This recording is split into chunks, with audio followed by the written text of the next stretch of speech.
What's up, guys? Today we're talking about speed.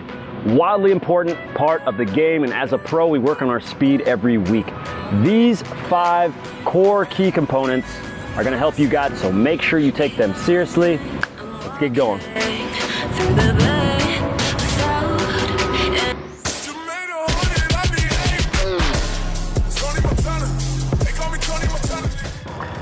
Guys, the only real way to improve your speed is to be faster than everyone at everything.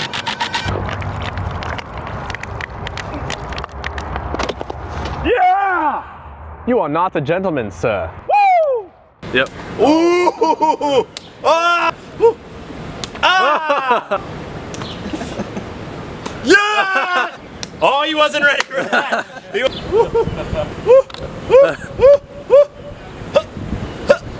Oh, one-handed. Left-handed. Ah! Ooh, that's close. Yeah. Ah, come on! Champion! Alright guys, plyometrics, which is essentially jump training. These are exercises that are going to teach your muscles to put out maximum force in a small amount of time with the goal of increasing power, speed, and explosiveness. We're going to keep things as simple as possible. So you see B in the first example, jumping out at a slight angle, alternating feet, and really pushing off as soon as he hits the ground. You can do these one-legged as well. Notice that I still pump my arms as I hop. As I get to the end, I go back to the bounds for a few steps and then sprint out a little and bring it to the other side. Double leg jumps or broad jumps are perfect for more than just your speed. They'll actually affect your vertical jump, which is just another aspect of the game everybody can improve on. Start with both legs just a little more than hip distance apart and bend and look to jump as far forward as you possibly can. Get set for a second and go again. These are the type of movements that a lot of players miss out on because they seem unimportant or too easy, but with repeated work, they'll leave you with much more power and explosiveness in your sprint. You have to work on your explosive movement if you want to get faster, so we get things kicked off with these over-the-ball jumps because it's one of our most taxing movements. You're aiming for a balance between speed and a good-sized vertical jump. The second you hit the ground, you explode back up and over.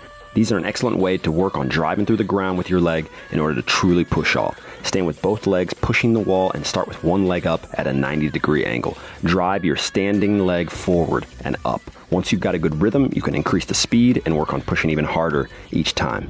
Next up are box jumps. Remember, explosive work is the section where we'll work the hardest, and it's the beginning because we need to be fresh, so push yourself. We'll be alternating feet. Start with your foot on a box or small ledge and drive up and extend. You'll land on the other foot and go straight into pushing up from there. What this is doing is creating more strength in your drive, and that will equate to a faster sprint. Squat jumps are classic for our explosive movement and leg strength, so they are not to be missed. You may remember earlier how we modified these by adding twists, which of course can be done by exploding and turning in midair and then turning back the other way. You will definitely start to feel these, so do your best to get through all of the reps with proper form. A lot of guys skip this type of work growing up because they just don't want to bother with a band, and that's just too bad because the amount of benefits you're going to get from doing these exercises is worth the 2 seconds it would take to get a little piece of rubber. As a pro, you'll do exercises like this at least twice a week. There are an infinite number of ways to use the band, but for what we want today, this exercise is perfect. All we're doing is mimicking a sprint. Hook the band to your ankle behind you and raise it up as if you were running. Move your arms as well and try to stay fluid. Even easier to get a hold of is this type of band. Just put it around your ankles and basically go for the same thing. You can alternate legs, driving your leg up and then repeating on the other side. The key is to get resistance with the sprinting motion, which will make you much faster. This movement is going to strengthen and stabilize your legs. We're doing these without weight, and that's more than fine for today. We're going to be in the gym soon, so you don't have to worry about all that, but we'll place one foot on a bench or ledge and lower straight down. Try to minimize the wobble and don't let that front knee get out in front of that ankle. If you've ever done these, then you know how incredibly beneficial they are for your legs. If you can manage to do them without hanging on to anything, then great. But it's not a problem to lightly hold on to something at first to keep your balance. Go as low as you can while keeping your front leg as straight as you can. If you're not ready for that yet, just go as low as possible while staying steady and increase the reps just a little bit.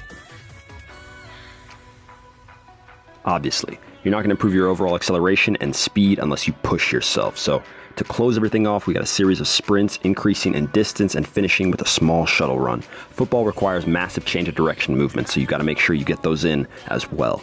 We've got a few quick sprints where the focus is on getting up to your maximum speed. We'll start with 10, 20, and 40 yards. When we get to our shuttle runs, we'll set up markers about 5 yards apart. Work on pushing off well after each deceleration. Guys, these drills will benefit you in more ways than one, so if you can get through them, do it. If you can't, take breaks, do what you got to do, but make sure to get in the habit of doing something every day that'll make you a better player. Like, comment, and you better subscribe. Peace.